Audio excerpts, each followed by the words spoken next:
Hey guys, tonight we're diving into the profound stillness of the ancient world, slipping into the velvet embrace of a deity who rarely steps into the spotlight, yet whose very essence defines half of our existence.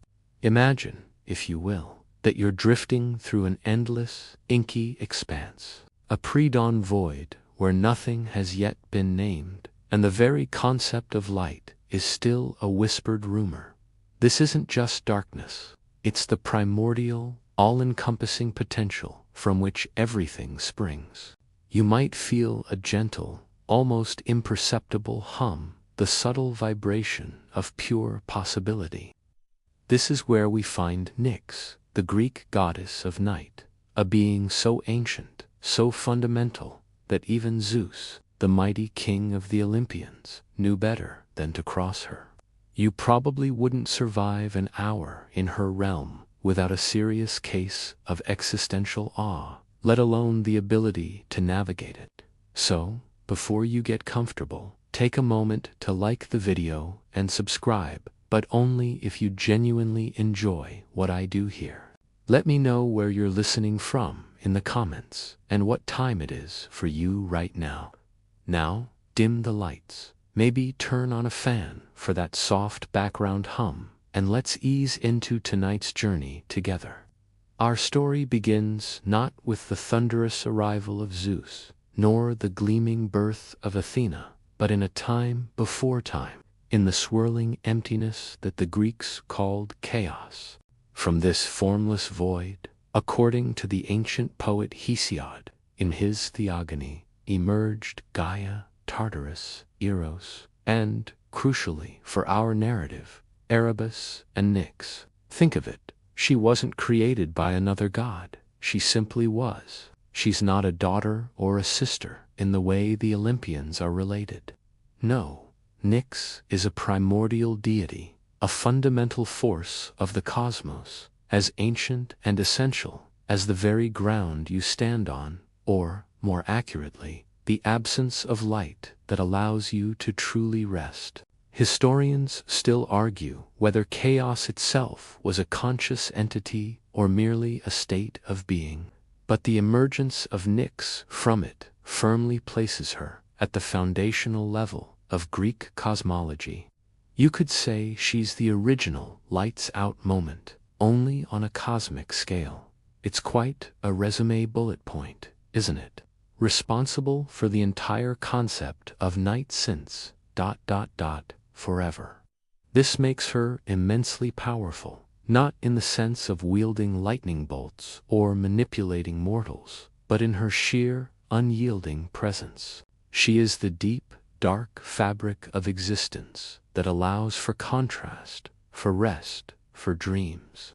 Without Nyx, there would be no day as we understand it, just an endless, blinding glare.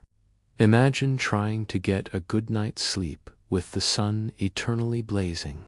Even the gods would probably develop permanent squint lines. She's not just the absence of light. She's the entity that is that absence, giving it form and purpose within the nascent universe. It's a subtle but profound distinction, like the difference between an empty room and a room filled with shadows deliberately placed there. So, you're drifting in this primordial darkness, a soft, cosmic velvet. Where does Nyx live, exactly? It's not a cozy cottage with a welcome mat. Her realm, her dwelling, is as enigmatic as she is. She is often depicted as residing in the deep reaches of the underworld, in Tartarus itself, or perhaps even beyond the cosmic boundaries, in a place called Erebus, which, remember, is also the name of her consort. This isn't a physical address you could pop into Google Maps, even if you had a chariot pulled by shadow steeds. No, it's more of a conceptual space, a vast expanse of primordial gloom that existed before the sun or stars had their say.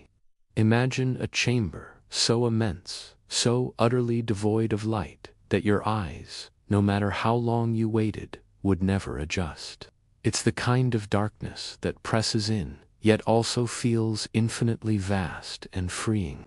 You wouldn't stumble over furniture because there is no furniture, just the profound quietude of absolute night. This makes her incredibly elusive. You don't visit Nyx in the way you might visit Zeus on Mount Olympus for a casual chat about olive oil. Her presence is felt more than seen, a pervasive influence that blankets the world each evening. Some ancient texts hint at her having a cave or a palace within this boundless darkness. But these are often poetic flourishes rather than precise architectural blueprints. The point is, her domain is intrinsically tied to her very being. She is the night, and the night is her dwelling. It's a bit like asking where the concept of silence lives. It simply is wherever sound isn't. Historians still argue whether the concept of Erebus as a place distinct from the deity Erebus evolved over time, or if the two were always inextricably linked in the ancient Greek mind.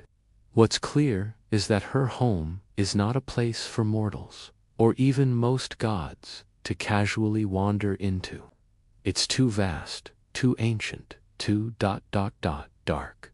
It truly is the ultimate anti-insomnia environment. You'd be asleep before you even figured out where the door was, or perhaps, more accurately, where the lack of a door was. Now, imagine this primordial, all-encompassing darkness, this ancient entity we call Nyx. You might think such a solitary figure would exist in serene isolation. But no, even in the deepest void, connections form. Nyx is incredibly fertile, if you can imagine such a concept for a being of night. And she is the mother of a truly fascinating and often formidable brood. Her children aren't just characters in a story. They are personifications of fundamental aspects of human experience and the natural world. Many of them she birthed alone through parthenogenesis, which is just a fancy word for immaculate conception, but for Greek deities. It's a bit like saying, poof, and suddenly there's a concept made manifest. Others she bore with her shadowy consort, Erebus, the personification of primordial darkness and mist, whom we touched on earlier as her elusive dwelling place. Their union, or perhaps simply their shared existence in the deepest void, gave rise to some truly profound and sometimes terrifying entities. Perhaps her most well-known children, and certainly two of the most significant for our purposes tonight, are Hypnos and Thanatos. You might know them better as sleep and death. Think about that for a moment. The very acts of falling asleep and passing on are direct descendants of night itself. It makes a certain kind of cosmic sense, doesn't it? Sleep is often called little death, and death is certainly the ultimate eternal slumber. But Nyx's influence extends far beyond these two. She also gave birth to Moros, the foreboding sense of impending fate.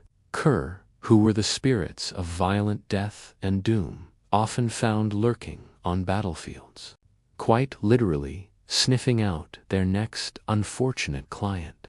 And Nemesis, the goddess of divine justice and vengeance, who ensures that no excessive pride or ill-gotten gains go unpunished. It's almost as if Nyx is saying, if you're going to have light and life, you're also going to need consequences, rest, and ultimately, an ending.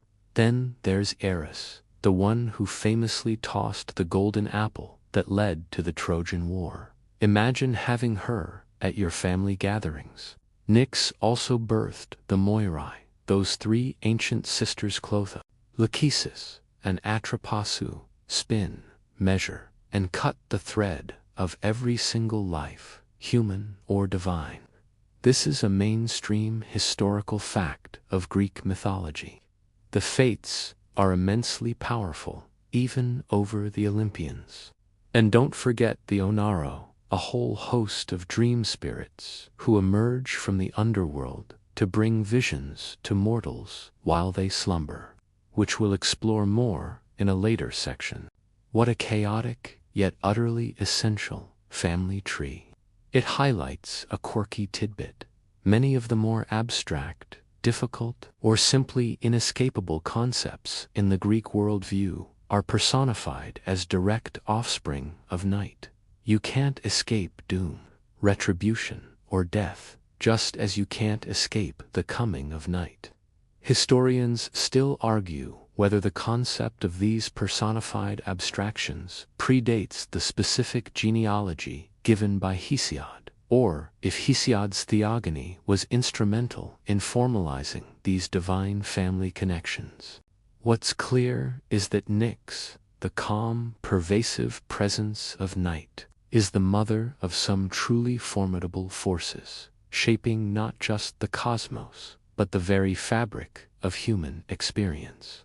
It's like discovering your quiet, unassuming grandmother is secretly the boss of an entire cosmic department store, selling everything from good dreams to existential dread. Now that we've met some of Nyx's incredible children, let's consider the broader family dynamics within this shadowy lineage. You might imagine squabbles over who gets to cover the sky on a cloudy night, or who's responsible for the really bad nightmares. But the relationships within Nyx's direct offspring, and with the wider pantheon, are largely defined by their intrinsic cosmic roles, rather than petty human-like drama. Unlike the Olympian gods, who were constantly bickering, scheming, and generally acting like an extremely powerful, dysfunctional reality TV show cast, Nyx and her children tend to operate with a quieter, more fundamental purpose. They represent the unavoidable truths of existence: sleep, death, fate, retribution. You won't find them competing for worshippers or fighting over who gets the best ambrosia. Their power is inherent, not bestowed. Take Hypnos and Thanatos, sleep and death. They are often depicted as twin brothers, operating in close consort.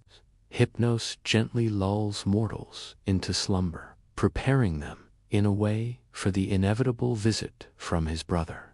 Thanatos then arrives, not with a flourish, but with quiet finality. Their bond underscores the natural progression of life. You rest, and eventually, you rest permanently.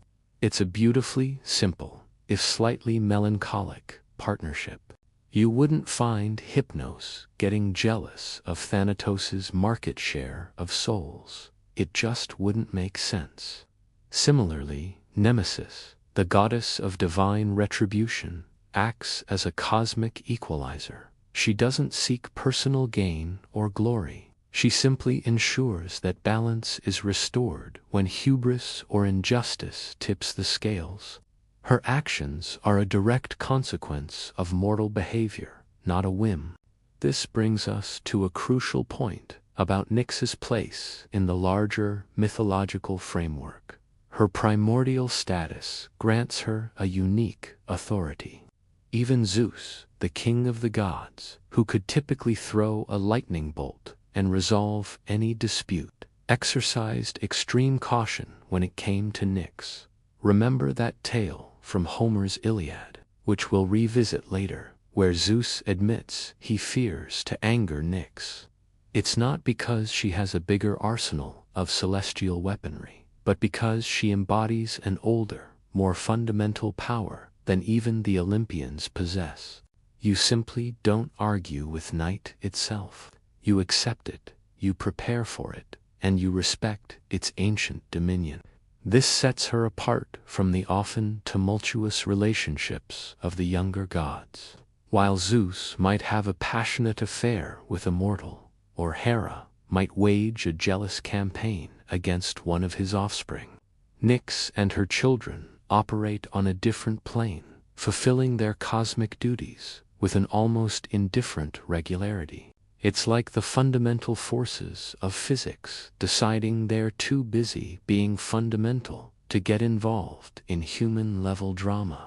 Historians still argue whether the Greek pantheon's evolution from primordial deities to anthropomorphic Olympians reflects a societal shift from abstract worship to more relatable, human-like gods. But even in the later Olympian-centric myths, the ancient power of Nyx remains implicitly recognized. It's a fascinating look at a family where the dynamics are less about who gets the remote control and more about who keeps the entire universe running smoothly, even if it means plunging it into darkness every night. Let's zoom in on one of the most ancient and inseparable connections in this primordial lineage: the relationship between Nyx and Erebus. You might recall that Erebus isn't just Nyx's consort, her shadowy partner in the cosmic dance. This duality is a cornerstone of their being. Imagine existing not just in darkness, but as darkness itself, and then falling in love with another being who is that very darkness. It's a level of cosmic symbiosis that makes our modern ideas of cohabiting seem rather quaint. Erebus personifies the primordial darkness and mist that filled the space beneath the earth and before the creation of light. He is the gloom of the underworld, the impenetrable shadow that existed at the very dawn of time. So, when we talk about Erebus, we're not just discussing a character, we're talking about a fundamental state of the universe. His essence is the profound, tangible obscurity that envelops everything before the sun rises, before fire is kindled, before even the faintest star twinkles into existence. Think of the darkest cave you've ever imagined, then multiply that darkness by infinity and remove any lingering echo of light. That's Erebus. He is the quiet, heavy blanket of true night, the kind that absorbs all sound and vision, leaving you with only your thoughts, or, perhaps, the perfect conditions for a truly uninterrupted sleep. This isn't the playful shadow of a cloud, or the inviting dusk of evening. This is the deep, unyielding, original darkness. The union of Nyx and Erebus, then, is not merely a mythological marriage. It's a cosmic alignment that results in the very fabric of existence. From their union, paradoxically, sprang ether and hemra. Yes, you heard that right. From the deepest darkness came the brightest light. It's a fundamental paradox at the heart of Greek cosmology, and a mainstream historical fact of their mythological lineage. It reminds us that light cannot exist without shadow, day without night. You can't fully appreciate the brilliance of a star without the vast, dark canvas of space behind it, can you? It's a beautiful, if somewhat unsettling, concept that even in the most profound gloom, the potential for illumination lies dormant, waiting for its moment to emerge. This raises a fascinating, quirky tidbit. Some interpretations suggest that Erebus wasn't just a place or a deity, but rather the process of darkness, the active enveloping of light. He's not just the static void, but the dynamic quality of shadows, stretching and consuming. This would make his union with Nyx even more profound, a convergence of the state of darkness with the active principle of darkness. Historians still argue whether the Greeks always conceived of Erebus as both a distinct deity and a specific realm, or if these concepts evolved and intertwined over time. What's clear is that Erebus, as Nyx's primordial counterpart, is essential to understanding the full scope of night's ancient power. He's the ultimate partner for a goddess of night, utterly silent, infinitely vast, and perfectly content to simply be the darkness. You could say he's the original dark mode setting for the universe, and Nyx is the one who flips the switch. From the profound darkness of Nyx and Erebus emerged not just the fundamental concepts of light and day, but also the more intimate, pervasive forces that shape your nightly experience. Tonight, we turn our attention to one of Nyx's most gentle and arguably most beloved children, Hypnos, the god of sleep. Imagine a whisper, barely audible, a soft touch that smooths away the day's anxieties, a quiet drift into oblivion. That is Hypnos at work. He doesn't wield thunderbolts or demand sacrifices. His power is far more subtle, yet utterly irresistible. Hypnos is often depicted as a beautiful, winged youth, flitting silently across the earth, carrying a poppy stalk or a horn filled with a sleeping potion, sprinkling slumber upon mortals and gods alike. His touch is a blessing, a necessary respite. Think of that perfect moment when your eyelids grow heavy, your muscles relax, and the worries of the world begin to recede, like waves gently pulling back from the shore. That's Hypnos orchestrating your descent into peaceful unconsciousness. He's not just about lying down. He's about the complete surrender of the waking mind, the sweet, momentary oblivion that recharges your very being. You might complain about having to get up early, but you rarely complain about the actual process of falling asleep, do you? That's his magic. His home, like his mother's, is often described as a dark cave, located in the land of the Cimmerians, a perpetually misty and sunless land. This cave is surrounded by poppies and other soporific plants, and a silent river, Lethe, the river of forgetfulness, flows nearby. It's the ultimate do not disturb zone. Imagine a cozy, soundproof room, eternally cool and dark, with the soft scent of wildflowers and the gentle murmur of forgetfulness. It sounds like the perfect setting for a deep, restorative nap, doesn't it? This imagery is a mainstream historical fact of how Hypnos was conceived in Greek mythology, a quiet force of nature, benevolent and necessary. He brings healing to the weary, relief to the suffering, and a temporary escape from the burdens of consciousness. A quirky tidbit about Hypnos: he has a fascinating, if somewhat mischievous, side. He once famously put Zeus himself to sleep at the behest of Hera during the Trojan War. Imagine the king of the gods, the most powerful being in the cosmos, being gently but firmly put down for a nap by a winged youth. Zeus was, understandably, rather grumpy when he woke up, but even he couldn't resist Hypnos's power for long.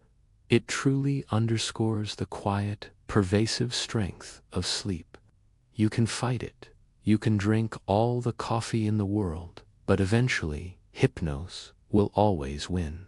Historians still argue whether the story of Hypnos subduing Zeus was meant to literally demonstrate Hypnos's superior power, or if it was a narrative device to explain away a temporary divine incapacitation.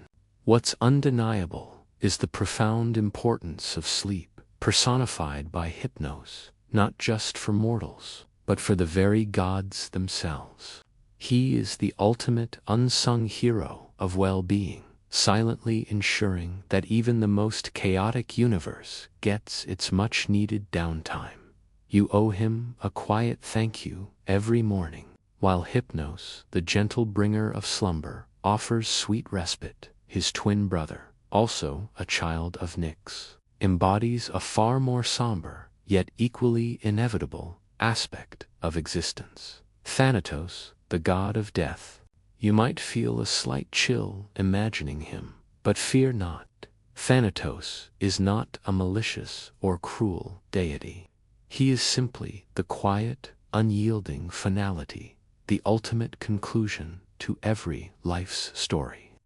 Think of him not as a menacing reaper, but as a silent, solemn usher, guiding souls from the realm of the living to the realm of the dead. Thanatos is often depicted as a winged figure, much like his brother Hypnos, sometimes holding a torch inverted, signifying a life extinguished. He doesn't carry a scythe or wear a menacing cloak, at least not in his original Greek conception. His presence is characterized by a profound stillness, a calm and dignified acceptance of fate. He is the end of breath, the cessation of heartbeat. There would be no dramatic fanfare, no booming voice, just a gentle, almost imperceptible drawing away of the vital essence. It's the ultimate quiet moment, the deepest silence. Unlike the violent cares, his sisters, who reveled in bloody battlefield deaths, Thanatos embodied peaceful, natural death. He was the one who came for those who died of old age, or quietly in their sleep, or from a gentle illness. This distinction is a mainstream historical fact in understanding the nuances of Greek mythological figures associated with mortality. He is the ultimate lights out for consciousness, the final curtain call on the stage of life. There's a certain comfort, perhaps, in the idea of a deity who handles this inevitable transition with such solemnity and lack of malice. He's not punishing you, he's simply fulfilling his cosmic duty. A quirky tidbit about Thanatos involves his brief, embarrassing moment of capture. In one myth, Sisyphus, the clever king of Corinth, managed to trick Thanatos and bind him, preventing anyone from dying. Imagine the chaos. Hospitals overflowing, battlefields teeming with immortal combatants, the very cycle of life and death thrown into disarray. It was a cosmic traffic jam of epic proportions, and freed Thanatos, restoring the natural order. It's a humorous tale that highlights the absolute necessity of death for the world to function. Historians still argue whether such tales of gods being outwitted were simply entertaining narratives, or if they served as allegories to explore the consequences of disrupting natural laws. But for a brief period, Thanatos learned what it felt like to be unemployed, and the world learned just how much it needed him. He is the quieter, yet ultimately undeniable, counterpart to sleep, reminding us that even the most peaceful slumber eventually gives way to an even deeper, more permanent rest. Beyond the well-known twins, Hypnos and Thanatos, Nyx's brood extends two personifications of even more subtle, yet universally felt, aspects of human experience. Tonight, let's turn our gaze to Moros, the god or spirit of doom or gloom.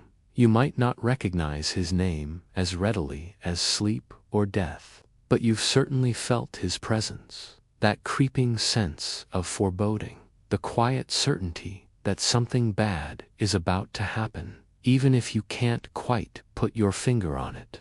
Moros is the embodiment of this inescapable fate, the melancholic whisper of impending misfortune that sometimes settles upon your spirit without warning. He is the quiet dread that precedes the storm, the heavy atmosphere before bad news arrives.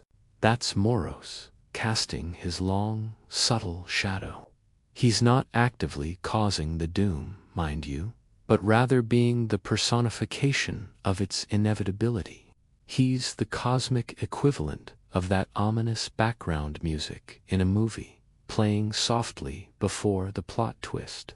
You might try to shake it off, convince yourself it's just indigestion, but Moros is persistent. He's that little voice that says, yeah, this isn't going to end well.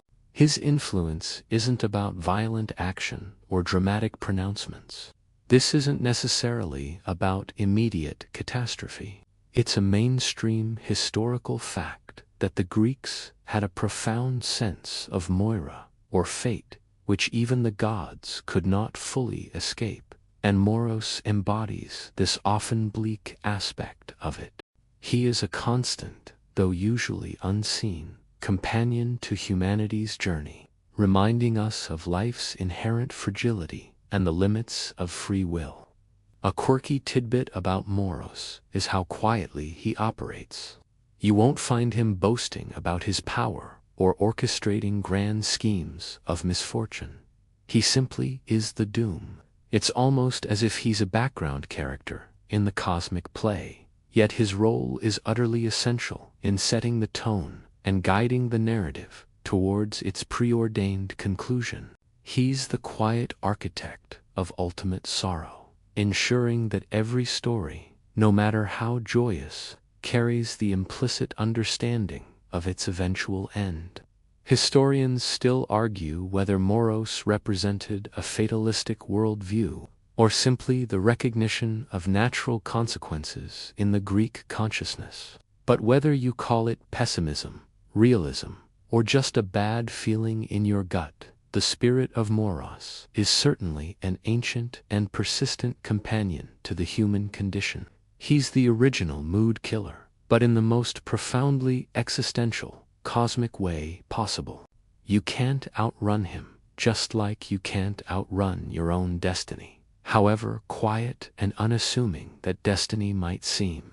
As children of Nyx, the Onaroi, the collective spirits of dreams, represent another fascinating facet of the night's dominion. You probably know the feeling. Drifting off to sleep, your consciousness unraveling, only to find yourself plunged into a vibrant, often nonsensical, landscape crafted entirely by your mind. These are the Onaroi at work, the countless elusive beings who emerge from the underworld, through the gates of horn and ivory, to deliver visions to mortals during their slumber.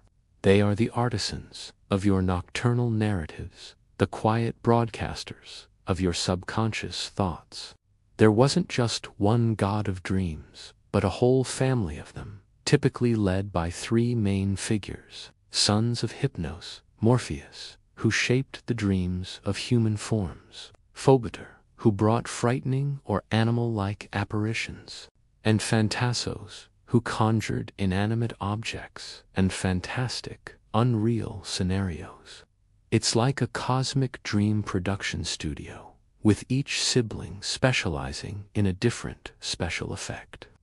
This diverse division of labor is a mainstream historical fact of their mythological depiction, ensuring a rich and varied nightly program for every sleeper. You might experience the most mundane daily interaction, or suddenly find yourself flying with dragons, or perhaps just trying to remember where you left your keys in a truly bizarre dream logic house.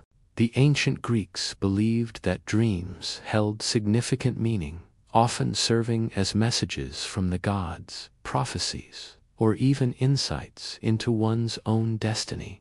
This made the Onaroi incredibly important, even if they operated entirely in the realm of the unconscious.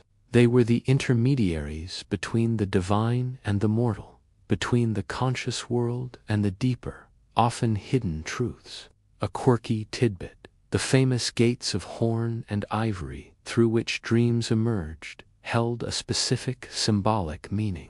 True, prophetic dreams were believed to pass through the gate of horn, transparent and allowing clear visions, while deceitful or meaningless dreams came through the gate of ivory, which was opaque and misleading. It's like a celestial filter, ensuring that only the good stuff got through the proper channels. You had to really pay attention to figure out which gate your dream had passed through, which, let's be honest, is a bit of a challenge when you're half asleep. Historians still argue whether the concept of these distinct dream deities arose from observing different types of dreams, or if the mythological framework influenced how dreams were interpreted. Regardless, the Onaroi underscore the profound connection between night, sleep, and the inner workings of the human psyche. They are the quiet storytellers who work tirelessly while you rest, weaving tales that can be comforting, terrifying, or utterly absurd. They prove that even in the deepest silence of night, your mind is still a stage for the most elaborate and personal dramas, all brought to you by the children and grandchildren of Nyx. So, next time you have a particularly vivid dream, perhaps you can send a silent thank you to the Onaroi for their intricate nightly performance. Just try not to get too caught up trying to interpret if it came through the horn or ivory gate. You've got sleeping to do. From the quieter, more internal aspects of the night, we now turn to one of Nyx's children who embodies a more active and often formidable force. Nemesis, the goddess of divine retribution and vengeance. You might have heard the phrase, meeting your nemesis, and this is where that concept originates. Nemesis is not merely about personal revenge. She is the cosmic equalizer, the relentless force that restores balance when mortals, or even gods, display excessive pride, arrogance, or hubris. Think of her as the universe's ultimate fairness doctrine, ensuring that no good deed goes unrewarded and no transgression unpunished, especially when that transgression is born of overweening self-importance. She is often depicted holding a balance or scales, and sometimes a sword or a whip, symbolizing the precise and often sharp nature of her justice. Her role is to bring to account those who have defied the natural order, who have become too boastful, too wealthy, or too fortunate without proper humility. It's not about petty squabbles. It's about correcting cosmic imbalances. If you were a king who bragged incessantly about your gold and forgot to honor the gods, or a warrior who boasted endlessly after an easy victory, Nemesis would be quietly taking notes, preparing to ensure that your pride met its proportional fall. This concept of divine retribution for hubris is a mainstream historical fact deeply embedded in Greek morality and storytelling. You can't just walk around acting like you're hot stuff without Nemesis eventually tapping you on the shoulder. Unlike the Furies, who specifically pursued those guilty of patricide or matricide, Nemesis's scope was broader, dealing with any instance where humans overstepped their boundaries or defied divine will through their insolence. She ensures that everything is kept in due proportion, preventing any individual from possessing too much good fortune without experiencing an equivalent share of misfortune. It's a rather sobering concept, isn't it? As if the universe constantly tries to smooth out the bumps. A quirky tidbit about Nemesis is her occasional association with Rhamnus, a small, ancient Greek city where she had a notable temple. This temple housed a massive statue of her, said to be carved from the marble that the Persians had brought to Marathon, intending to erect a trophy of their victory. When the Greeks miraculously won, the marble was repurposed to honor the goddess who ensured the downfall of the overly proud Persians. It's a lovely bit of cosmic irony, don't you think? Imagine planning your victory monument only for it to become a monument to your own downfall. Historians still argue whether Nemesis evolved from earlier, more localized cults of justice, or if she was a later philosophical personification of the abstract concept of balance. Regardless, her role as a child of Nyx is particularly telling. From the quiet darkness of night comes the inescapable truth of cosmic justice. You can't hide your hubris in the light, and you certainly can't escape it in the shadows. Nemesis ensures that the scales of destiny are always, eventually, rebalanced. reminding us that even the greatest triumphs can be fleeting if humility is forgotten. So, next time you feel like bragging excessively about your latest achievement, remember Nemesis. She's got her eye on the cosmic scoreboard. From the quiet, balancing force of Nemesis, we now turn to another of Nyx's challenging, yet arguably necessary, offspring, Eris, the goddess of strife and discord. You might think, why would a goddess of night, known for peace and slumber, give birth to such a troublesome child? But remember, even in balance, there's tension, and sometimes, for things to progress, a little disruption is required. Eris embodies the quarrels, conflicts, and rivalries that fuel much of the dramatic action in Greek mythology, and, let's be honest, in human history itself. She's the cosmic stirrer, the one who throws the proverbial wrench into the perfectly ordered gears. Eris is often depicted as a rather unpleasant character, constantly inciting arguments, jealousies, and outright battles. She was famously excluded from the wedding of Peleus and Thetis because of her disruptive nature, and in retaliation, she tossed the infamous golden apple inscribed to the fairest among the goddesses. This single act sparked the judgment of Paris, which in turn led to the abduction of Helen, and ultimately the devastating Trojan War. This is a mainstream historical fact, illustrating Eris's immense power to sow discord from the smallest seed of conflict. You can practically hear the dramatic music swelling, can't you? It's a bit like that one distant relative who always manages to bring up politics at Thanksgiving dinner. But here's a quirky tidbit about Eris. While she's primarily known for malevolent strife, Hesiod actually describes two forms of Eris. One is indeed malicious, fostering war and harmful competition. The other, however, is a positive force, inspiring healthy rivalry and diligence. This good Eris encourages artisans to strive for excellence, and neighbors to work harder to keep up with each other. It's the kind of competition that drives innovation and improvement, not destruction.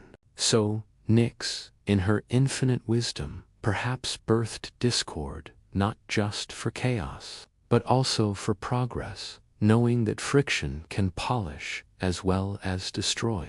Imagine if your competitive streak at work was actually divine intervention from a less appreciated aspect of Eris.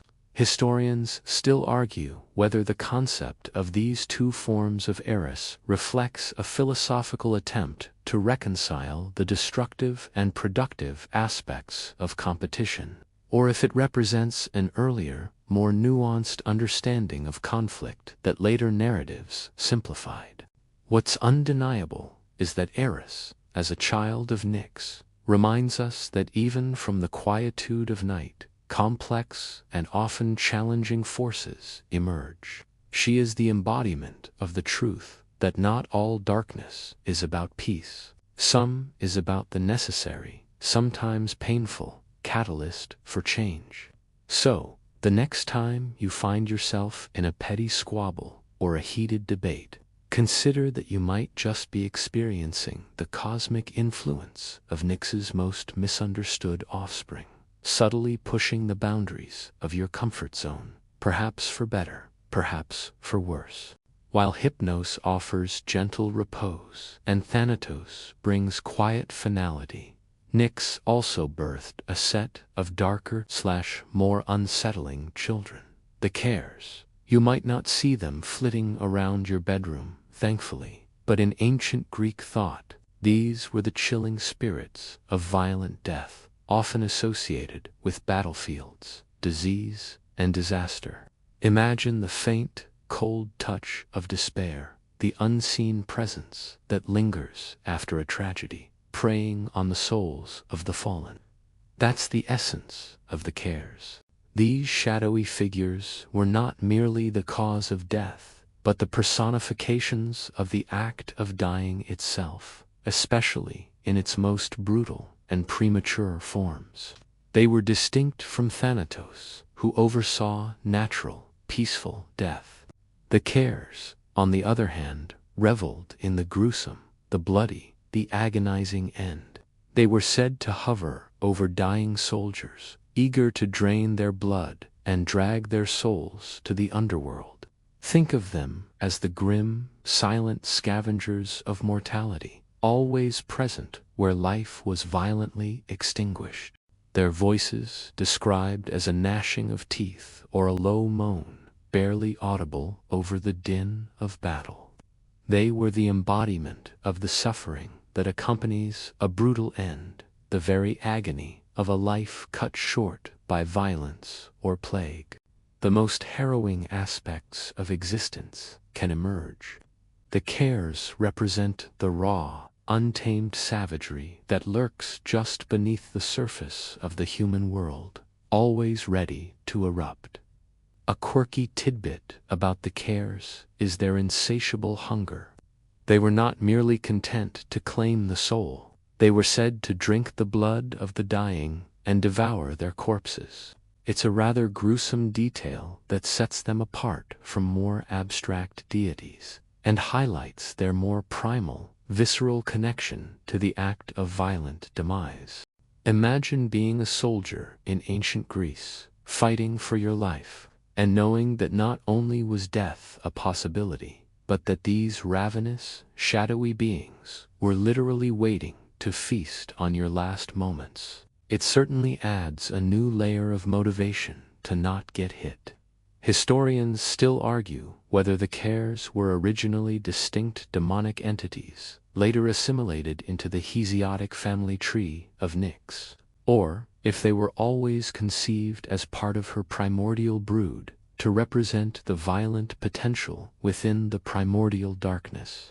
What's clear is that the Cares offer a stark contrast to the comforting sleep brought by their brother, Hypnos. They are the grim, unspoken truth that even in the quiet of night, the specter of brutal, undignified end can loom, reminding us that Nyx's children embody the full spectrum of existence, from tranquil rest to violent, irreversible cessation. Having explored the more dramatic and unsettling children of Nyx, let us now turn to arguably her most profoundly influential, if often inscrutable, offspring, the Moirai, more commonly known as the Fates. You've likely heard of them, those three ancient sisters who hold the very destiny of gods and mortals in their delicate yet unyielding hands. They are the ultimate cosmic administrators, meticulously weaving, measuring, and ultimately severing the thread of every single life. There are three of them, operating in silent, synchronized purpose: Clotho, the spinner, who spins the thread of life, initiating existence; Lachesis, the apportioner, who measures the length of that thread, determining its duration and allotting each person their destiny and experiences; and Atropos. They simply are. Their power is absolute, even over Zeus himself.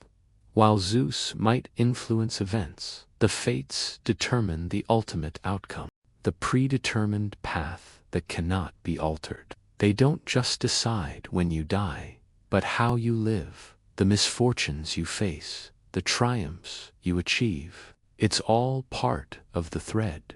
A quirky tidbit about the Moirai: sometimes they were depicted as old women. This suggests a shifting perception of fate itself, sometimes harsh and inescapable, sometimes beautiful in its predetermined order. Regardless of their appearance, their function remained constant. They rarely intervened directly in human affairs. Their influence was more fundamental, the underlying pattern that events would inevitably follow. Imagine trying to explain your career choices to Lachesis. She'd just nod sagely and show you the exact pre-measured length of your professional thread. Historians still argue whether the Moirai originated as independent chthonic deities who were later absorbed into Nyx's lineage, or if their primordial connection to night was always a core aspect of their cosmic authority. What's clear is that the fates born of Nyx represent the deepest, most quiet truth of existence, that certain aspects of life are predetermined, woven into the very fabric of being before you even take your first breath. They are the ultimate cosmic quilters, and your life is just one small, perfectly measured stitch in their grand design. So, perhaps, relax into the weave of it all. From the quiet, inexorable power of the fates, we journey now to another enigmatic figure often linked with Nyx and the deeper aspects of night and magic. Hecate, the goddess of magic, witchcraft, crossroads, ghosts, and necromancy. You might conjure images of shadowy rituals and flickering torches when you hear her name, and you wouldn't be far off. Hecate is a complex and fascinating deity, standing at the liminal spaces, both literally and symbolically. Unlike the Olympians who held dominion over specific, often daylight, aspects of life, Hecate thrives in the darkness and at the edges. She is often depicted with three faces, or three bodies, symbolizing her power over past, present, and future, or her presence at the three-way crossroads. She carries torches to light her way through the night, and is often accompanied by howling dogs, her sacred animals. Her domain is the witching hour, the dark moon, and places where paths diverge, physical crossroads, but also moments of choice and transition in life. This association with thresholds and boundaries is a mainstream historical fact in her worship. You'd leave offerings for her at these crossroads, especially at night, hoping for guidance or protection, or perhaps just to avoid her less pleasant aspects. She is the patron of witches and sorceresses, presiding over spells and charms, the raising of spirits, and the understanding of potent herbs. Her connection to the underworld and ghosts further solidifies her nocturnal ties. While not a direct child of Nyx in most Hesiodic accounts, her sphere of influence so deeply intertwines with the concepts of night, darkness, and the mystical that she is often considered a spiritual descendant or close ally of Nyx. It's almost as if Nyx's pervasive darkness provides the perfect canvas for Hecate's shadowy arts to flourish. A quirky tidbit about Hecate: despite her often fearsome reputation, she could also be a benevolent protector. She was revered as a goddess who brought good fortune and prosperity to households, sailors, and hunters, and could even bestow success in athletic contests. So, she wasn't just lurking in the shadows to cast curses. She could also be invoked for blessings. It's a reminder that even the darker deities in the Greek pantheon had multifaceted roles. Historians still argue whether Hecate's worship originated in Thrace or Caria and later diffused into mainstream Greek mythology, or if she was always an indigenous Greek deity who simply retained more chthonic and primordial characteristics. What's clear is that Hecate, with her dominion over the night's secrets and the power to navigate both the living and the dead, stands as a testament to the profound and sometimes unsettling depths that emerge from the calming presence of Nyx. She's the ultimate night owl, always aware of what's stirring when the rest of the world is asleep. After dwelling in the profound darkness and amidst the shadowy offspring of Nyx, it's perhaps a surprising, yet essential, turn to discuss her grandchildren, who embody the very antithesis of her nature. Ether, and Hemra. You might find it paradoxical that from the deepest night come the brightest dawn and the clear light of day. But this is precisely the elegant cosmic balance that ancient Greek mythology often presents. A world where opposites are not merely juxtaposed but inextricably linked, even birthed from one another. Ether is the personification of the upper air, the bright, glowing atmosphere that the gods breathed, distinct from the lower, misty air that mortals inhabited. He is the pure, luminous essence of heavenly light, the radiant blue of the sky on a perfectly clear day, untainted by earthly vapors. Imagine looking up into an infinite expanse of brilliant azure, so pure it almost hums with light. That's ether. Hemra, his sister and consort, is the personification of day itself. She is the warmth on your skin when the sun rises, the crisp clarity of vision that comes with morning, the bustling activity that awakens the world. Together, they emerge from the dark embrace of Erebus and Nyx, pushing back the shadows to reveal the world. This direct lineage, where light and day emerge from primordial darkness, is a mainstream historical fact found in Hesiod's Theogony, emphasizing that creation often involves a synthesis of apparent opposites. Their daily ritual is a beautiful depiction of cosmic rhythm. As Nyx returns to her shadowy home in the west, Hemra would emerge from the east, bringing with her the light of ether.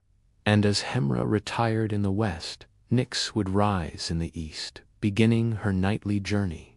They literally chase each other across the sky, ensuring the endless cycle of day and night. You wouldn't find them having a petty argument over who gets the better view.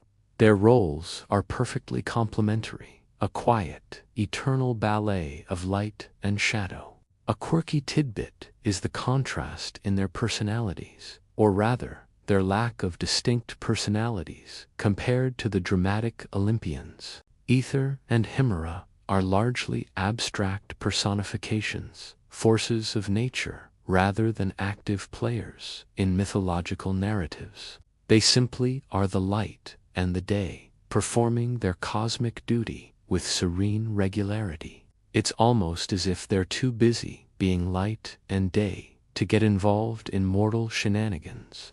Historians still argue whether these primordial personifications were widely worshipped as distinct deities, or if they primarily served as cosmological concepts to explain the fundamental workings of the universe. What's undeniable is that Ether and Hemra, as the offspring of night and darkness, beautifully illustrate the ancient Greek understanding that even within the profound depths of gloom, the seeds of brilliant light and vibrant day always reside, patiently waiting for their turn to illuminate the world. So, every morning, as the first rays of dawn pierce the darkness, remember that this daily miracle is brought to you in a roundabout way by the very goddess of night herself. It's a comforting thought, isn't it?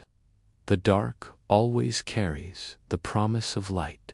Having explored the extensive and varied family of Nyx, let's now consider a moment that truly underscores her immense, unyielding power, even over the most formidable of gods. We turn to the celebrated epic, Homer's Iliad, and the famous encounter where Zeus, the mighty king of the Olympians, is shown to fear Nyx. You might assume that Zeus, with his thunderbolts and supreme authority, stood unchallenged. But this particular incident reveals a deep, almost primal respect, bordering on apprehension, that even he held for the ancient goddess of night.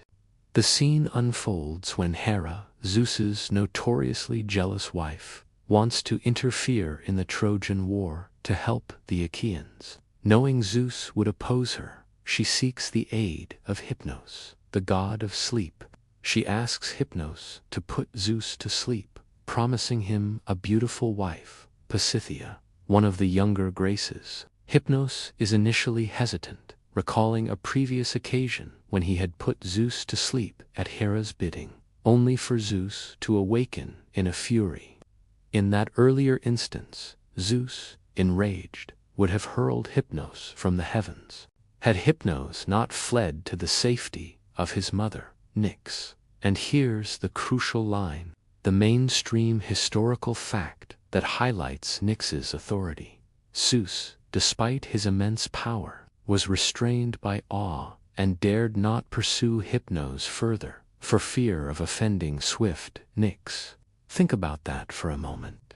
Zeus, who routinely punishes other gods, who throws gods from Olympus for much lesser offenses, who fears no one, stops. He holds his wrath, his divine fury, because of Nyx. It's not that she's going to engage him in a thunderbolt duel.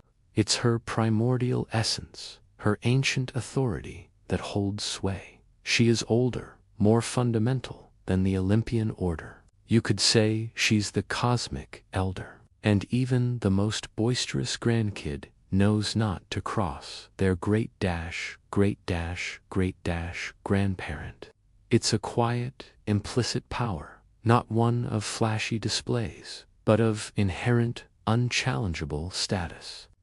A quirky tidbit about this scene is the almost comical image of Hypnos, the very embodiment of sleep, literally being chased across the cosmos by an irate Zeus, only to find sanctuary in his mother's shadowy embrace. It's a moment of surprising vulnerability for the king of the gods, and a testament to the unassailable nature of Nyx's protective power. She doesn't need to lift a finger. Her mere presence is enough to deter divine retribution. Historians still argue whether this specific episode was meant to simply be a humorous narrative device to explain Zeus's temporary incapacitation, or if it reflects a genuine theological recognition of primordial deities' inherent superiority over the younger Olympians in certain domains. What's clear is that this Homeric encounter cemented Nyx's reputation as a deity of ultimate, unchallengeable authority, a calming, pervasive presence, so fundamental that even the most powerful god knew better than to disturb her quiet dominion. So, if you ever feel utterly safe and undisturbed in your slumber, remember, even Zeus knew when to respect the night. Following that illuminating peek into Zeus's deference to Nyx, let's delve deeper into the nature of Nyx's power itself. You see, her influence isn't about grand gestures, flashing lights, or booming pronouncements. Instead, it's about subtle influence and a quiet, unyielding authority. Her power stems from her very essence. She is the night, the primordial darkness from which all things sprang, and to which all things must eventually return.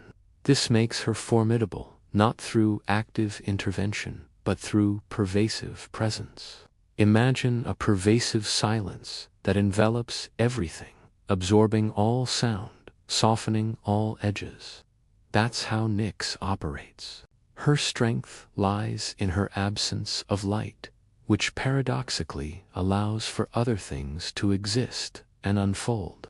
Without her, there is no sleep, no dreams, no respite from the ceaseless glare of day. Her children sleep, death, the fates, even strife, avenge, forces that are equally inescapable, foundational elements of existence. You don't ask a shadow to perform a task. You understand that the shadow is simply there, an inherent consequence of light. Nyx, but on a cosmic scale. She is the canvas upon which the stories of day and light are painted, the necessary counterpoint that gives them meaning. This quiet authority means she rarely needs to appear in the more dramatic, action-packed myths. Her power is too fundamental for petty squabbles.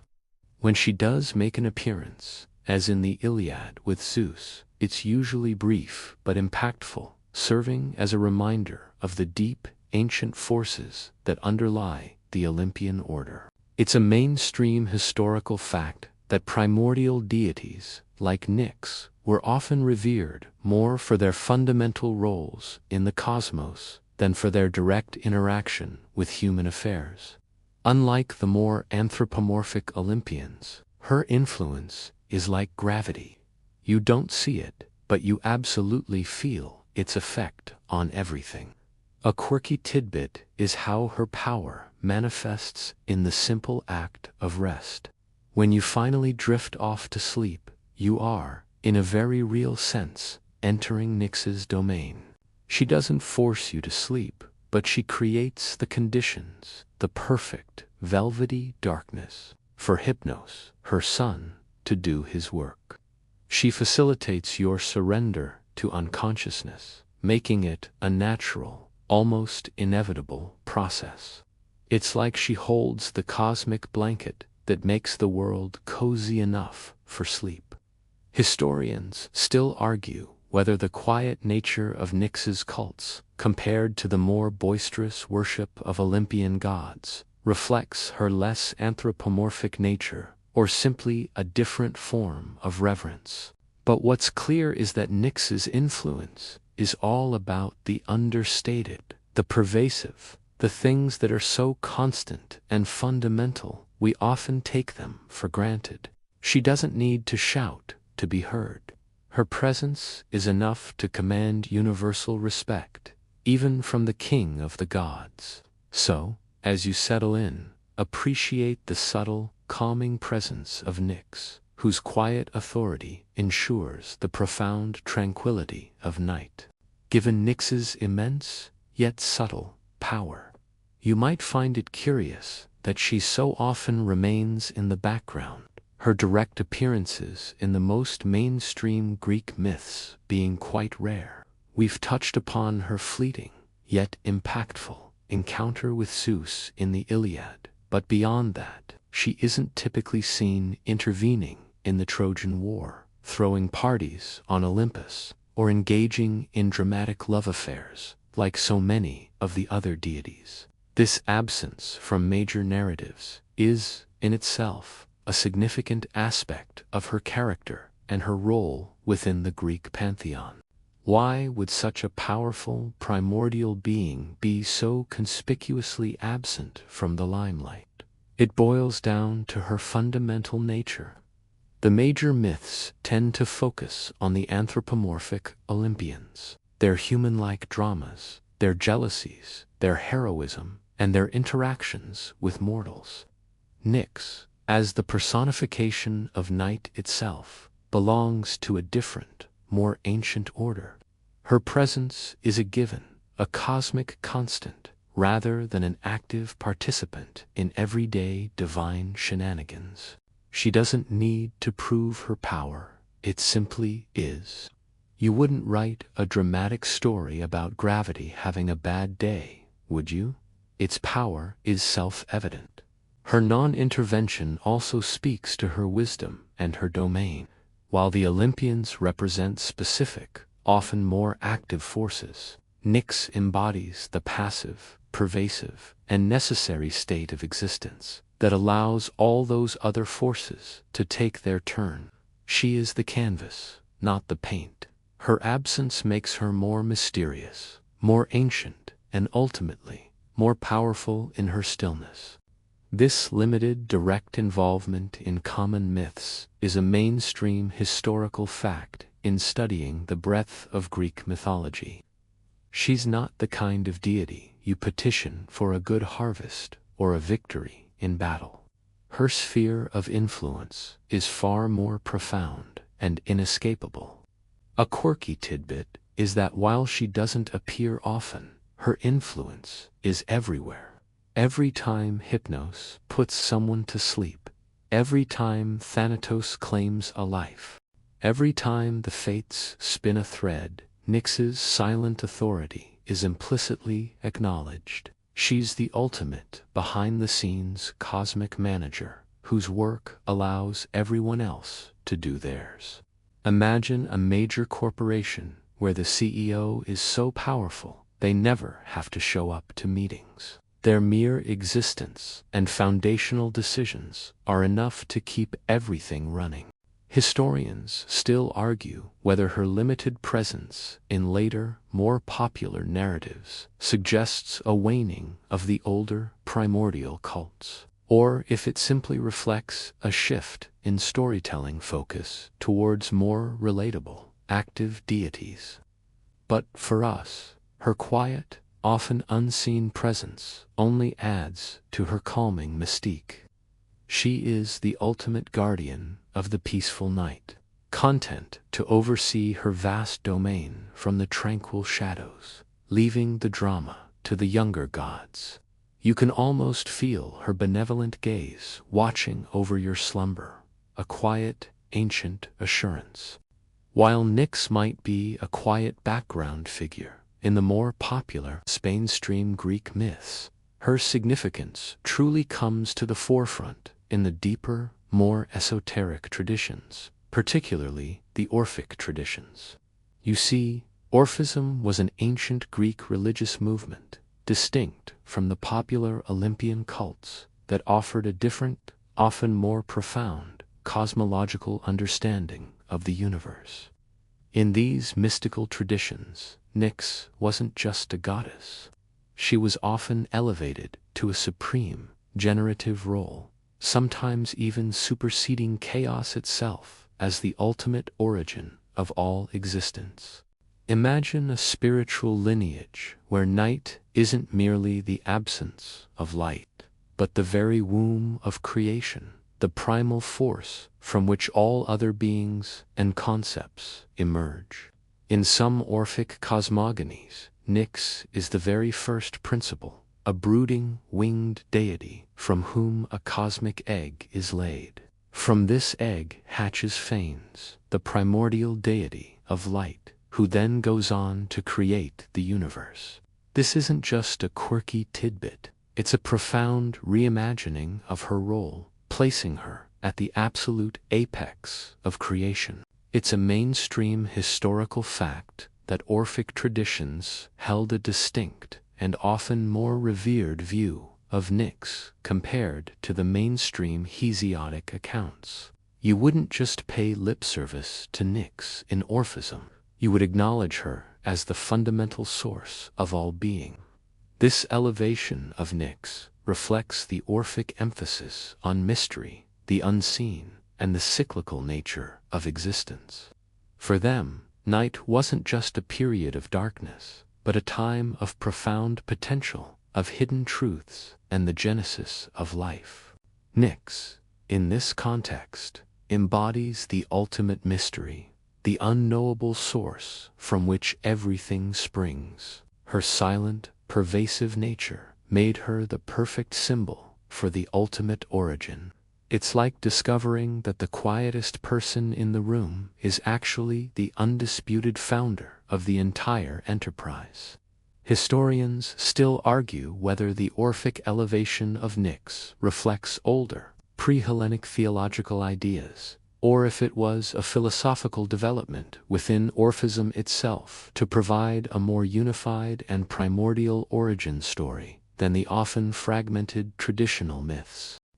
What's clear is that in these mystery cults, Nyx transcended her role as simply the goddess of night. She became the cosmic mother, the very source of all life and light, encapsulating both the void and the potential within it. This gives her an even deeper, more profound, calming presence.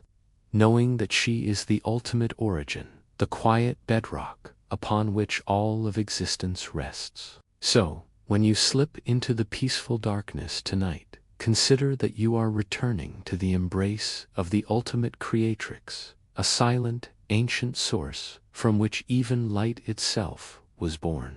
Given her ancient power and profound influence, you might wonder how Nyx was perceived and immortalized by the artists of ancient Greece.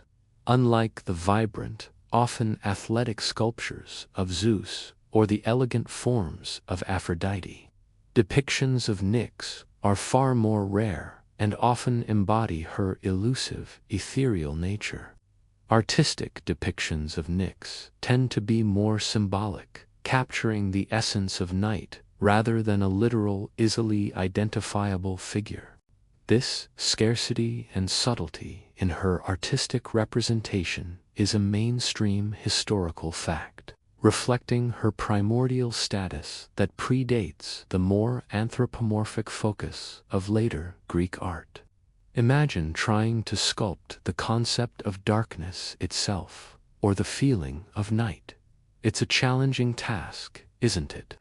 Artists often portrayed Nyx as a majestic, winged figure, veiled or robed in deep, dark colors, blues, purples, and blacks, sometimes adorned with stars. She might be seen driving a chariot pulled by dark horses, or simply hovering, a silent, pervasive presence. Her face, if visible, was often serene, perhaps somber, but rarely expressive in the way that Olympian gods were. She sometimes carried symbols of sleep, like poppies or an inverted torch, linking her directly to her son, Hypnos, and the tranquility of slumber. You wouldn't find her striking a heroic pose. Her power is too inherent for such theatrics. One quirky tidbit: some vase paintings show her emerging from the underworld, or even rising from the depths of the ocean at dusk, signaling the approach of night. This emphasizes her role in the daily cycle, a cosmic anchor that brings the world its necessary pause. Her depictions rarely show her interacting with mortals or engaged in dramatic mythological scenes, reinforcing her status as a cosmic force rather than a participant in earthly dramas. She is the quiet, overarching presence, often blending into the background of a larger cosmological scene. Much like the night itself often serves as the backdrop for human lives. Historians still argue whether the limited and often symbolic artistic representations of Nyx reflect a lack of widespread public worship, or if her abstract nature simply made her more challenging to depict in a literal sense. Perhaps it was a deliberate choice to maintain her mystique, to keep her power in the realm of the unseen and deeply felt, rather than the visibly celebrated. What's clear is that the artistic portrayals of Nyx, though few, consistently capture her as a figure of profound calm, immense antiquity, and quiet authority. She embodies the ultimate soothing visual, a silent, star-dusted blanket unfurling over the world, inviting peace and rest. So, as you close your eyes tonight, imagine her veiled figure, a gentle guardian ushering in your deepest slumber. From the ancient frescoes and vase paintings of the past, let's fast forward and consider Nyx in modern interpretations. You might think a primordial goddess of night would remain confined to dusty mythology books, but her profound symbolism continues to resonate in contemporary literature, art, and even popular culture. She often appears when creators seek to evoke deep, cosmic power, primal darkness, or an inescapable, ancient force. Imagine her presence in a fantasy novel, not as a character who speaks dialogue, but as the underlying, pervasive force that governs magical systems or defines the very nature of existence. She might be the ultimate authority figure, alluded to with hushed reverence, or the source of immense text and untamed power that even the most formidable wizards fear to provoke. Modern authors often use Nyx to represent the ultimate unknown, the deep subconscious, or the inevitability of the end. This trend of utilizing ancient deities for their symbolic weight rather than their narrative roles, is a mainstream historical fact in contemporary creative works. You'll find her name invoked when writers want to add a layer of cosmic gravitas to their worlds. In modern art, Nyx might be represented through abstract forms, capturing the swirling depths of the universe or the profound stillness of predating. Her essence, rather than a literal depiction, becomes the subject. Think of vast, inky canvases, perhaps with subtle glimmers or streaks of nascent light, evoking the boundary between nothingness and creation.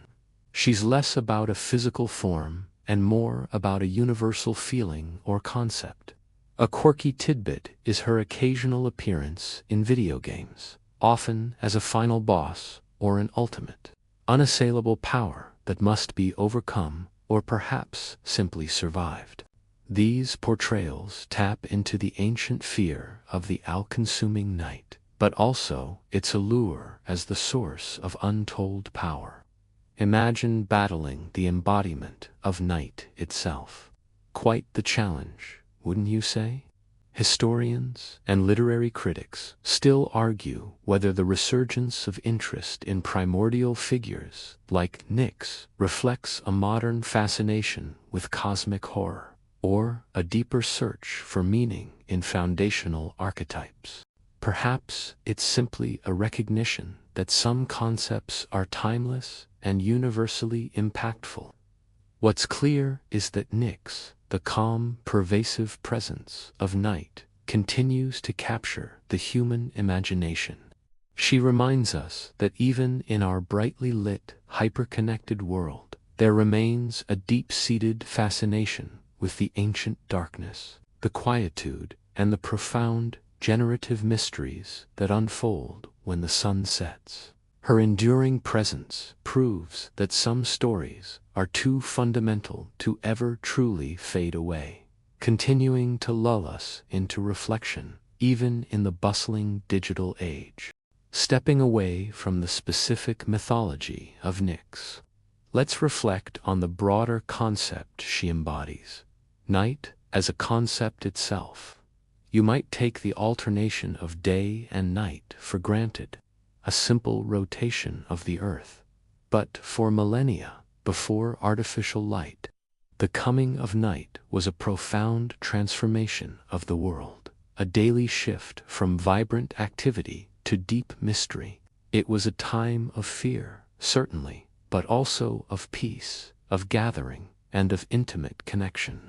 Imagine yourself in an ancient village. As the sun dips below the horizon, the sounds of distant work fade, the air cools, and the world shrinks to the circle illuminated by your meager firelight. Beyond that flickering glow, the darkness is absolute, concealing both danger and wonder. This universal human experience of night is a mainstream historical fact, shaping cultures, traditions, and even the very rhythm of life. It wasn't just a time to sleep. It was a time for storytelling, for quiet contemplation, for the stars to emerge and whisper their ancient secrets. You couldn't just flip a switch to banish the dark. You had to coexist with it, respect it. Night provided a necessary pause, a time for the land to rest, for plants to draw moisture, for animals to hunt, and for humans to recover from the day's labors. It fostered a different kind of sensory awareness, heightened hearing, the subtle scent of night-blooming flowers, the feeling of the cool air on your skin. It was a time when the inner world became more prominent, when dreams took hold, and when thoughts drifted to the cosmic and the unknown. A quirky tidbit is how many ancient cultures developed incredibly complex astronomies simply because the night sky was their primary window to the cosmos. Uncluttered by urban light pollution, imagine seeing the Milky Way as a brilliant, glowing river every single night. It would certainly inspire different thoughts about your place in the universe. Historians still argue whether the concept of darkness, as inherently negative or positive, developed differently across cultures, or if there's a universal human duality towards it. But what's clear is that the night, personified by Nyx, is far more than just the absence of light. It's a rich, complex canvas upon which human experience, dreams, and cosmic understanding unfold. It's the ultimate lullaby, a quiet, ancient invitation to surrender, to rest, and to let the world outside fade into gentle oblivion. In the bustling cityscape of Phnom Penh, where the lights might be shining bright even now, take a moment to imagine that profound, all-encompassing darkness that once settled over this very ground, bringing with it a deep and undeniable peace. Building on our understanding of night as a concept, let's now bring it back to its most comforting and universal manifestation, the embrace of sleep. You know the feeling, don't you? That gentle, inexorable pull, the slowing of thoughts, the gradual softening of your grip on the waking world. This profound necessity, this daily surrender, is directly connected to Nyx's dominion. While Hypnos is the god who actively brings sleep, it is Nyx, his mother, who provides the ultimate conditions for it, the deep, pervasive darkness that allows true rest to take hold. Imagine a world without night, without sleep. It's a terrifying thought, a ceaseless, draining existence. Sleep is not merely a biological function. It's a cosmic gift, a fundamental requirement for renewal, both physically and mentally. It's when your body repairs itself, when your brain consolidates memories, and when the anxieties of the day gently dissolve. Nyx, through her very being, makes this possible. She doesn't just turn off the lights. She creates the perfect sanctuary for deep, restorative slumber. This universal need for and experience of sleep is a mainstream historical fact, woven into the fabric of all life, even if we sometimes fight it. You might try to pull an all-nighter, but Nyx, in the end, always wins. Her calming presence is felt in the stillness that descends with nightfall. The world quiets, the sharp edges of reality blur, and a pervasive calm settles in. This is Nyx's invitation to surrender, to let go of the day's burdens, and allow her son, Hypnos, to guide you into profound rest. A quirky tidbit is how different cultures have developed rituals around preparing for sleep. From telling bedtime stories to elaborate evening prayers or cleansing baths, these traditions, while varied, all implicitly acknowledge the profound shift that happens when Nyx takes over the sky, preparing the individual for her restorative embrace. It's like a global, unspoken agreement to enter her realm with a sense of reverence and preparation. Historians still argue whether the Greek personification of sleep as a divine entity, like Hypnos, son of Nyx, reflects an ancient understanding of its mysterious and uncontrollable nature, or if it was a way to explain a universal biological process through narrative.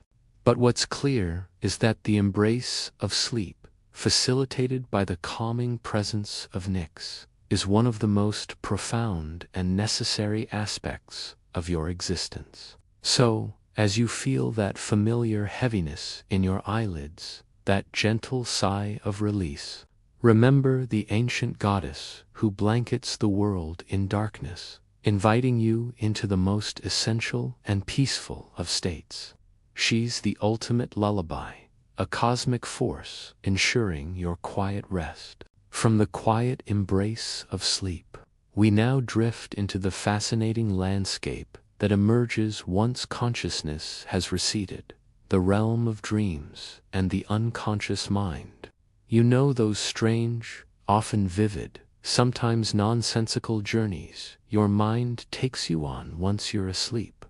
These are directly linked to the domain of Nyx, whose pervasive darkness provides the canvas for these nocturnal narratives. Brought to you by her grandchildren, the Honoroi. Remember them? The sons of Hypnos, masters of different dream forms. The ancient Greeks, like many cultures throughout history, held a deep belief in the significance of dreams. They weren't just random neurological firings. They were seen as messages, prophecies, warnings, or insights into hidden truths. This belief in dreams as a window to the divine or the subconscious is a mainstream historical fact, found in countless ancient texts, from Homer to prophetic oracles. Imagine interpreting every strange dream as a coded message from the gods, or a glimpse into your deepest fears and desires. It certainly adds a layer of intrigue to your nightly rest. Here in Phnom Penh, as the city settles down and the lights begin to dim, countless dreams are unfolding across the city, each a unique journey into the unconscious. Nyx's role in this is foundational. Her darkness isn't just an absence of light.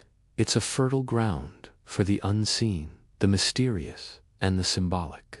When the analytical, logical mind of day recedes, the more primal, intuitive, and often chaotic processes of the unconscious come to the forefront. This is where dreams thrive, unconstrained by the usual rules of reality. A quirky tidbit is how ancient dream interpretation practices were often highly devised, involving specific incubation, sleep in temples, or consulting professional Wanara critics to decipher the often cryptic messages. It was far more serious than just recounting a weird dream over breakfast. It was a quest for divine guidance. You might still wonder what that dream about flying pigs meant last night, but they had a whole industry for it. Historians still argue whether the elaborate systems of dreams interpretation reflect genuine insights into the human psyche that predate modern psychology, or if they were primarily tools for religious control and social cohesion.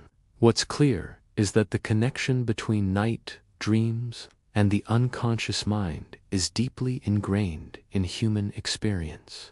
A profound journey into inner space facilitated by Nyx's realm. She provides the ultimate backdrop for these nocturnal adventures, ensuring that even as your body rests, your mind is free to wander, explore, and perhaps even confront the hidden aspects of yourself. So, as you drift off, let your mind embark on its own unique nightly odyssey, guided by the unseen hand of night. While Nyx, the calming presence of night, offers the blessings of sleep and dreams, she also embodies a more complex human duality, our relationship with the fear and comfort of darkness. You see, darkness is a fundamental paradox. On one hand, it's the blanket of peace, the soothing absence of stimulation that invites rest. On the other, it can be the breeding ground for ancient anxieties, the space where imagination runs wild and primal fears stir. This inherent ambiguity in humanity's perception of night is a mainstream historical fact, present across cultures and throughout time. Imagine being a primitive human, huddled around a flickering fire. Beyond the reach of the flames, the darkness was not just an absence of light. It was a teeming void of unknown predators, lurking dangers, and unseen spirits. The comfort of the fire, then, was directly proportional to the perceived fear of the encompassing dark. You could argue that much of early human ingenuity, from fire to shelter, was driven by a desire to push back against the discomfort and indeed the danger of the night. Even in modern Phnom Penh, with its vibrant streetlights and constant hum of activity, If you venture into a truly unlit area, a primal sense of caution might still stir within you. Yet, this fear coexists with a profound comfort.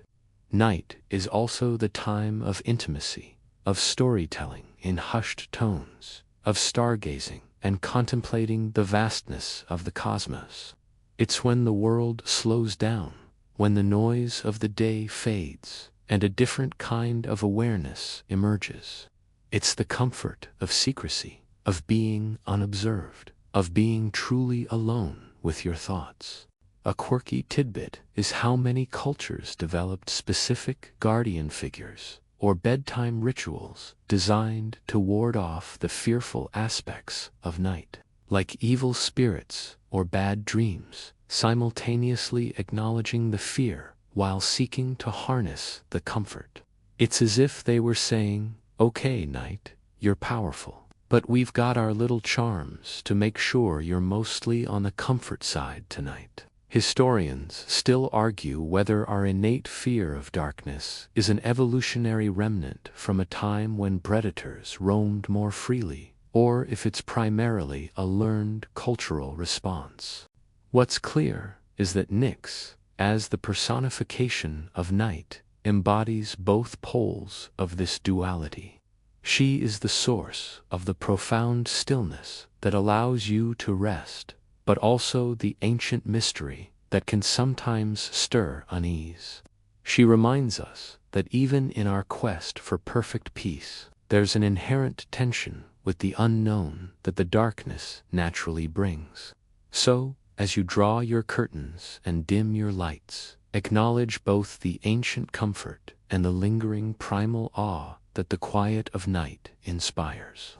Having explored the multifaceted nature of night and its connection to our deepest fears and comforts, let's now consider Nyx's enduring legacy. You see, while she might not have the same flashy temples or widespread cults as, say, Athena or Apollo, her quiet, pervasive influence has persisted throughout history and continues to resonate even today. Her legacy isn't about monumental statues, it's about the fundamental human experience she embodies.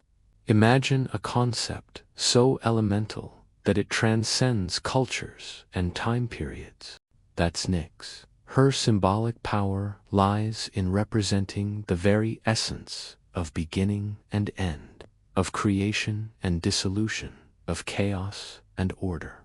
She is the ultimate, timeless parent figure, from whom all light and life eventually spring, and to whom all must ultimately return. This enduring symbolic power is a mainstream historical fact. Concepts like night and darkness continue to hold immense metaphorical weight in literature, philosophy, and everyday language, often carrying the same ancient echoes of mystery and potential that Nyx personifies. You can talk about the dark night of the soul or the quiet of the night, and everyone intuitively understands the profound meaning, a meaning imbued with Nyx's ancient essence. Her quiet importance lies in the essential functions she facilitates. Without night, there is no true rest, no dreaming, no necessary pause for the world and its inhabitants to reset. She is the silent orchestrator of cosmic rhythm, ensuring the cyclical balance that sustains life. A quirky tidbit is how many modern lullabies and bedtime stories, even those with no explicit mythological content, subtly evoke Nyx's comforting presence. Phrases about the world going to sleep, stars shining bright, and the quiet of the moonlit sky are all echoes of her ancient dominion, designed to soothe and reassure as you prepare for rest. It's almost as if her ancient lullaby continues to be hummed across generations, even if her name isn't spoken. Historians still argue whether the quiet persistence of primordial figures in human consciousness, despite the rise and fall of more popular pantheons, suggests a deeper archetypal connection to these elemental forces. What's clear is that Nyx's legacy is etched into the very fabric of our daily lives. In every sunset, every dream, and every moment of peaceful repose. She doesn't demand attention. Her power is too fundamental for that. Instead, she simply is a constant, calming presence, ensuring the quiet balance of the cosmos. So, as you draw closer to your own slumber, know that you are part of an ancient, universal rhythm, overseen by the profound and ever-present power of night. As we reach the culmination of our journey through the shadowy realms of Nyx, let's reflect on the profound rhythm she embodies, the cycle of day and night. You followed her story from her primordial emergence from chaos through her powerful offspring, and into her quiet, yet undeniable, influence on every aspect of existence. This fundamental alternation, this daily ebb and flow of light and darkness, is perhaps her most enduring and vital contribution to the cosmos. Imagine for a moment the very first dawn, following an eternity of profound night, then the first dusk and the return of Nyx. This ceaseless rotation, this elegant dance between illumination and obscurity, is not just a geological phenomenon. For the ancient Greeks, it was the very breath of existence, a cosmic inhale and exhale that shaped their world and ours. Nyx, in her quiet grandeur, is the orchestrator of this eternal ballet. She ensures that the world gets its necessary pause, its deep, restorative breath.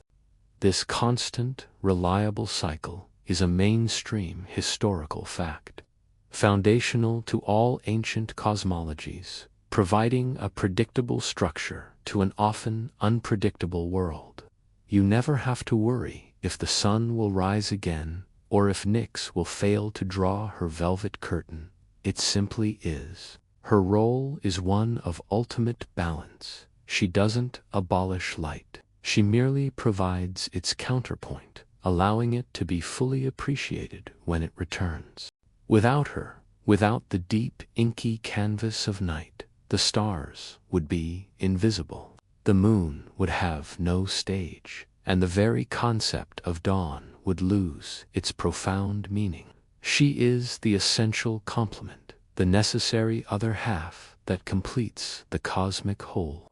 A quirky tidbit about this cycle is how many cultures developed elaborate mythologies around the sun or moon being pursued or swallowed, explaining the daily disappearance of light.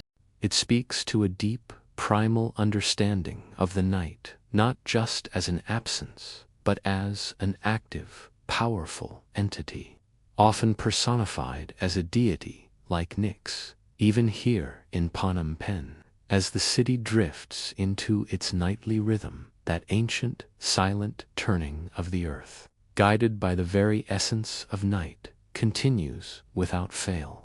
Historians still argue whether the cyclical nature of Greek mythology, with its constant returns and inevitable destinies, reflects an agrarian society's understanding of seasonal cycles, or a deeper philosophical belief in the eternal return. What's clear is that Nyx, the serene and powerful goddess of night, stands as the ultimate embodiment of this fundamental cosmic rhythm. She is the quiet assurance that after every bustling day, there will be a peaceful night. After every vibrant experience, a restful pause. She is the calm before the dawn, and the peace after the sun sets, perpetually bringing you the profound quietude that allows for rest, reflection, and the eternal promise of a new beginning. So now, as the last of her velvet shadows gently lengthen around you, feel the deep, comforting stillness that she brings. Your own eyelids grow heavy, your breathing softens, and the day's worries begin to truly recede. The world outside is growing quiet, settling into the vast, ancient embrace of night. Feel the profound peace that only she can offer. A blanket of calm that wraps around you, inviting you deeper into rest. Let her quiet presence guide you, allowing your mind to drift and surrender to the soothing rhythm of her ancient domain. There is nothing to do, nothing to worry about, just the gentle, inevitable pull into peaceful slumber. Sink deeper now into the quiet, dark comfort that Nyx so graciously provides.